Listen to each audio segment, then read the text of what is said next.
All right, we're speaking with Maxine Douglas, an author and contributor to Barr26 Publishing. Hi, Maxine. Hi, Rick. How are you this morning? Doing great and glad to be able to talk to you. Same here. It's nice to hear a voice on the other end of the name. Yeah, yeah. We haven't actually worked on any projects together, but hey, you never know. This is true. So we're going to talk about some series that you have going on, and I kind of want to talk about how you got started writing. Let's start with that. I started writing in high school. Once I could get out of the typical English class, I took a creative writing class, and I actually started out in poetry and dabbled, in that for a little bit, and then became a single mom. So things kind of went, by the wayside for a while. Mm-hmm. And when a friend of mine, a really good friend of mine's sister, got a book published with Harlequin, both Carla and I said, well, if Corey can do that, we can do that. And consequently, that's how I started writing, was this challenge that if Corey can do it, I can do it. And that's led me to eventually down the road to you. Okay. For my audiobooks. So did you find that it was as easy to get into that genre? Well, I started out writing contemporary because they always tell you to write what you know. So the first book I wrote was based in Nashville because I lived in Nashville for a while. And so I kind of went off of that and the sounds and the people that I met and were an inspiration for that first book. And then I just stayed in contemporary, went to erotica because it was really big at the time, and did well in that for a while, and then went back to contemporary. And then when my late husband and I moved here to Oklahoma, I joined the Oklahoma Romance Authors of America group and just got into the American historicals. And that's kind of like going back, I guess, to my roots growing up. My first hero was Zorro. So, and then, of course, it led on to the other TV Western heroes that were my heroes also when I was little. So It was just kind of like a circle. It took me around back to where my roots were. Although I still write contemporary, I think I have found that the historicals are more my niche, but things change, as you know, in the creative process. Boy, they certainly do. And I think it's great that you're willing to be just open to new opportunities. If you see a different direction, why not try it out? Right. And see if it works. And just because it worked for somebody else doesn't mean it's going to work for me. Yeah. Yeah. I've certainly had parallels in the music business where someone might offer a show or an opportunity that's maybe not even paid. But I always tell everybody, try something once. Try it one time, and you never know what's going to come of it. Exactly.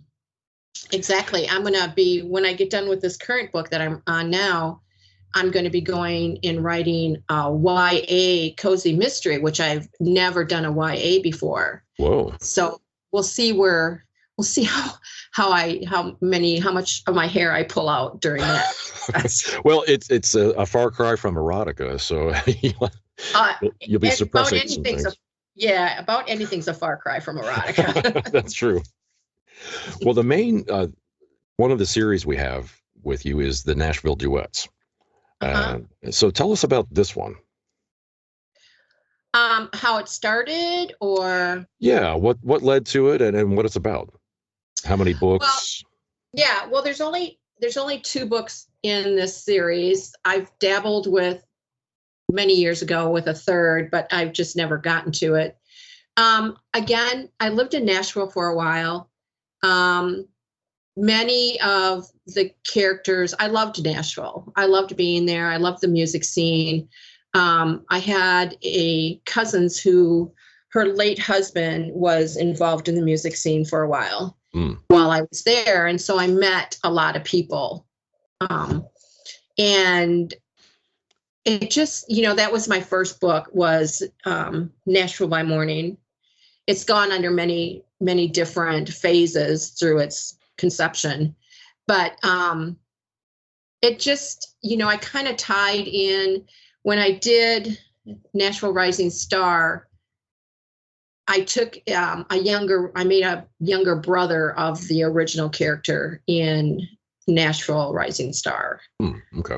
In Nashville by Morning. So, you just got to know who was, I had to tie it in somehow. So I had to grab a character. Sure. Yeah. I think that's pretty typical with most series. Even if they don't have characters that are always interacting with each other, you have offshoots and you can kind of make new, families, scenarios. Yeah. Yeah. And especially if it's a series that is in the same location, it's easier to do that. Yes. Yeah. Yeah.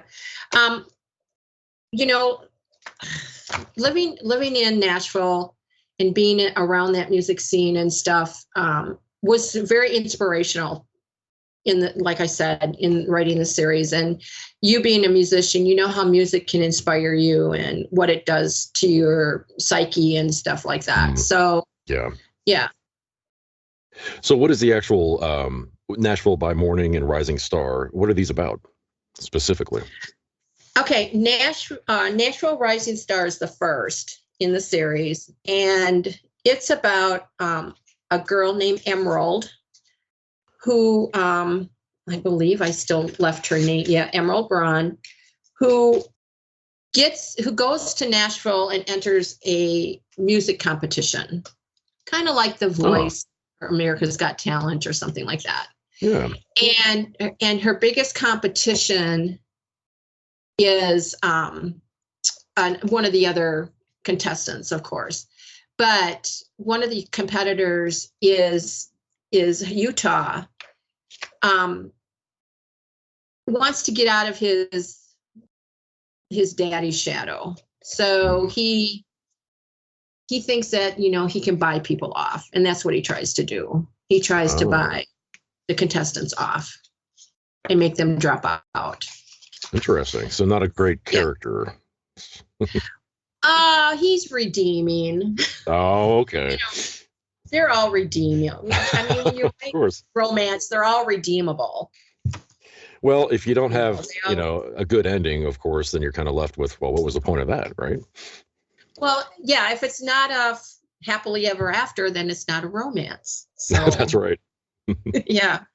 And Nashville by Morning is about another star who wants a star who wants to get out of his famous father's shadow. He wants to make music on his own and stuff. And the heroine is from the Midwest, and she moves to Nashville and stays with her cousins and is a hostess at one of the local hotels, and meets a guy who is a bartender, who actually owns the bar that's behind the hotel, and they become friends, and he shows her all the sights and everything, and she kind of meets the hero purely by accident, and they just form a relationship, and they end up getting married, and things happen along the way. He goes on a tour and ends up disappearing. So the story is how, they find him and together, and how he's found and where he's been. And I don't want to give too much of it away. No, don't do that. Yeah, so but it's always about love, and how love will get you where you need to be with the person that you need to be with. Mm-hmm. And this sounds like an adventure story as well, which is pretty cool. Well, the second one kind of is, I guess. I mean, she goes through a transformation, of course, because, you know, her life is turned upside down. He goes through a transformation because his life is turned upside down, and they come out of it together. So Yeah, and right side up. And right side up, exactly. Yeah. And yeah. So, and we've turned these into audiobooks for you. And I wanted to ask, what was that like to hear your characters and your story actually read by someone? Was that jarring at first, or was it comfortable? I got pretty lucky because the narrator on both these books is wonderful, and she actually does sing, I think, in the audio, if I remember right. Her voice was just perfect. I thought it was just perfect for these books. Okay, so it was just and it was been a really good experience. Cool. Yeah, yeah, it was a good experience. It certainly, well, it can breathe new life into a story when you have it in that format. Well, it does. Yeah, it does. And it's great for people who like to listen to audiobooks, you know, whether they're in the car or, you know, on their headset or whatever while they're doing stuff. Mm-hmm. Because the books, you know, especially if there's, if you've got a good storyteller doing the narration for you, it just brings, like you said, everything to life. Yeah. For that listener. Absolutely. So another series you have is the Men of the Double K, and this is a bit spicier, right? It's it probably just a little bit, you know. I mean, I don't think it's. I mean, it's not erotic. It's just base. I don't know. You might just depends on where you want to label it. Okay, maybe you just throw in a few extra words that you wouldn't normally here and there. Well, okay. Here's the deal. Most of what I write is sweet romance. I do not prefer to use the word clean. I don't. It just reminds me of sterile hospital thing when you know when anyone labels clean on anything that I do. Yeah. Because if it's sterile, to me, it's not lifelike. Mm-hmm.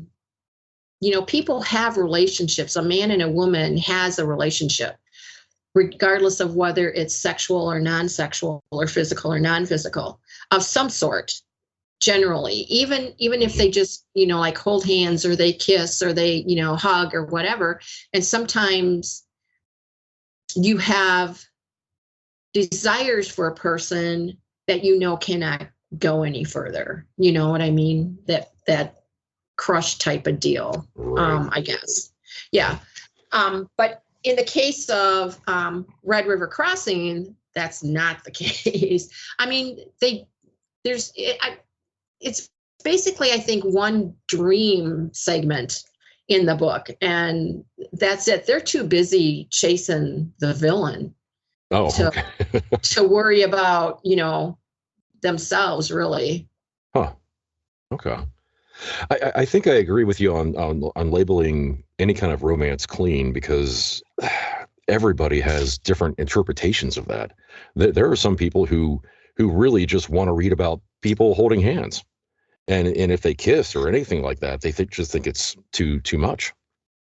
Yeah, and that's not, you know, I'm sorry, but that's not life. Right. Back then, I mean, and back then it was you know, they may have been more open about things than what we are today in some situations, you know. Yes. And yeah, I like my characters to be human. I don't like them to be you know what I mean? Too good to be true. I don't want them to be too good to be true. Right. Pretty much everybody because has if to they're have too good their flaws. to be true. Exactly. Yeah. Everybody does have their flaws. I don't care how good you are. You have a flaw. somewhere. That's for sure. Yeah. So what are you working on now, and what can we expect from you? Okay, I'm working on now, finally, the second book in the Men of the Double K.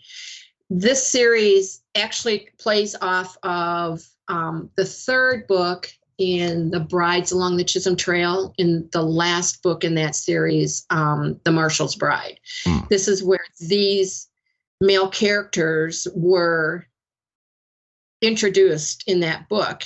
And when I finished that book, they kind of said to me, we got our lives too that we want to tell. And that became Red River Crossing. And they're all brothers. And this book is Winds of Change, is about Cordell, the youngest of the brothers. And I'm currently at just about 31,000 words. I'm shooting for 40,000 and hope to have it done by the end of this month. But I'm not a disciplined writer where I don't treat this as a job, because if I do, I'm retired. And if I treat what I like to do as a job, it's not, then forget it. I'm right there with you. Yeah. My late husband always told me that I was a muse writer. If my muse isn't talking to me, I'm not writing. Huh. And that's pretty much the way it is. I mean, there was one day this last week where on this particular book, I did 1,100 words in a couple hours, and then I was done. That was it. Okay. Everything was shut off. Yeah. So, that's the way I work. And sometimes I work in the morning, sometimes I work at night. It just really depends. It's probably nice to have that flexibility too. Right. Yeah, it is nice, because then I don't want this book, Winds of Change, or any book that I write, to be rushed. And I have, unfortunately, put some late all-nighters in some books because I kept telling myself, oh, I got time, and not pushed it. And then I have to push it in order to get the deadline done. Yeah. And they were good books, but they probably weren't as good as what I would have liked them to have been, because I did procrastinate and, ended up with late nights. So. Well, but I think we always learn from everything we do, right? Right. Yep. And then the next book in this series is called Game of Chance.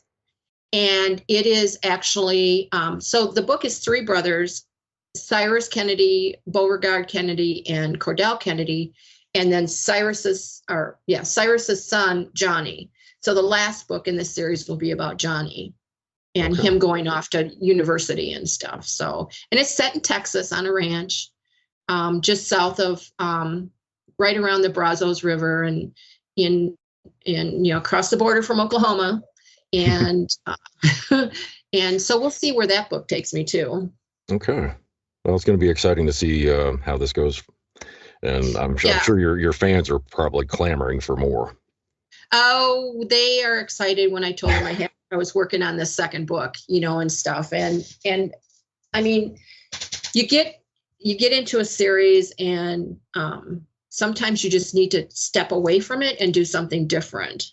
Yeah. Because otherwise, for me, I get stuck, and then, I fall down rabbit holes I don't need to be falling down, and then I don't get anything done. So it's just, it's gotta be imperative to just kind of step away for a bit, get some, just refresh yourself in a way. Right. And that's the way I do it. That's not the way every author does it. We're all different. We all write differently, which is wonderful. That's what makes our writing and our stories unique, because we do things differently. Absolutely. Well, can you tell us a website or a couple social media accounts where we can find you? Well, I'm on, of course, Facebook. I do have a blog that I don't keep up as well as what I used to. That's one of my goals for 2023, is to be a little more active on my blog. I'm also on TikTok and Twitter. And of course, it's the usual stuff, Instagram, Pinterest. I kind of slacked off over the holidays and stuff, and I'm hoping that I can pick up and get back into doing some things on there. Okay. Well, great. Maxine, thank you so much for this, and we'll look for you. Well, thank you, and I really enjoy being part of Barr26, and am so glad that you guys took a chance with me, and I look forward to doing more audiobooks with you.